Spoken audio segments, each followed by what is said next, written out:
Andabhuta Jataka. The Bodhisattva was once a king, and he ruled righteously. He used to play dice with his chaplain, whose infallible good luck mantra was, "It's nature's law that rivers wind, and trees grow of wood by law of kind, and given opportunity, all women work iniquity."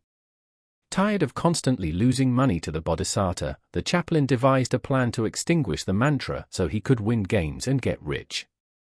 He found a poor pregnant woman and, divining that she was carrying a girl, paid to take the child after she was born. He kept this girl confined to his palace under lock and key and had her raised entirely by women, never letting her even see a man other than himself. And when she came of age, he married her. All this time, the chaplain had stopped playing dice, but finally he challenged the Bodhisattva to a game.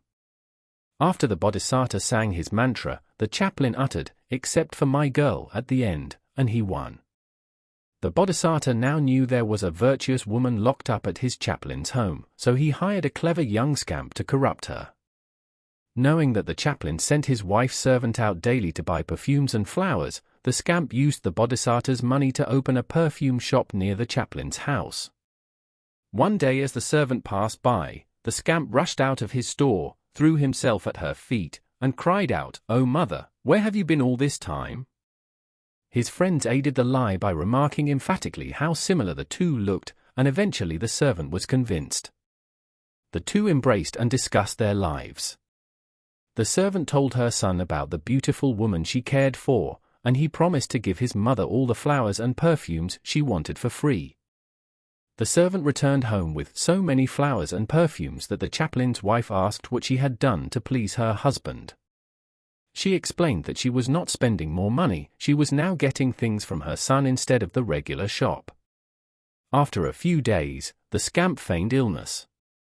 When the servant came to see him, he told her that because the chaplain's wife was reportedly so beautiful, he had fallen madly in love with her, and if he could not have her, he would die of a broken heart. The servant said she would try to arrange it.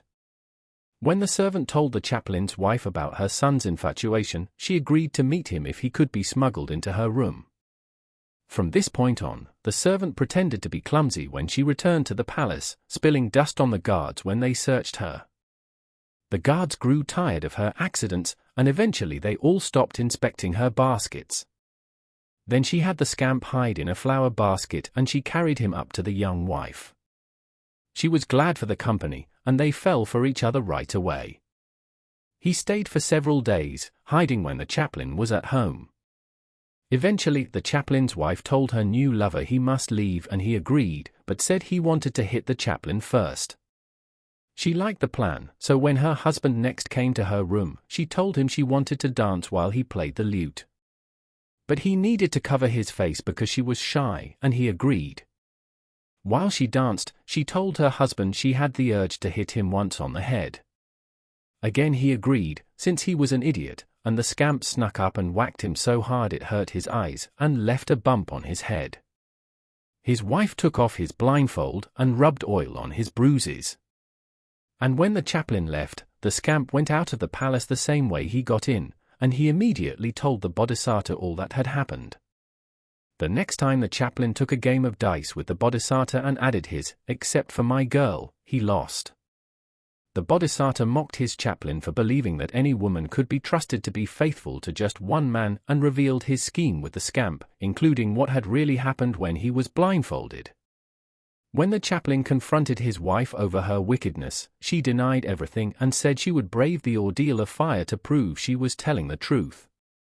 Agreeing to her idea, the chaplain had a fire lit and the girl swore to the assembled crowd, "No man's hand, but yours, my husband, has ever touched me.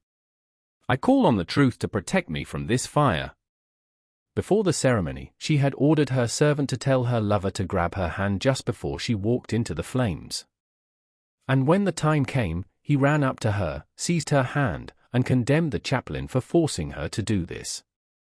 The woman pulled her hand free and told her husband that she was now unable to test herself in fire because her assertion was technically no longer true. But the chaplain, seeing through the ruse, beat her and sent her away. In the lifetime of the Buddha. One of the Buddha's disciples became attracted to a woman, and the Buddha told him this story to remind him that women cannot be trusted.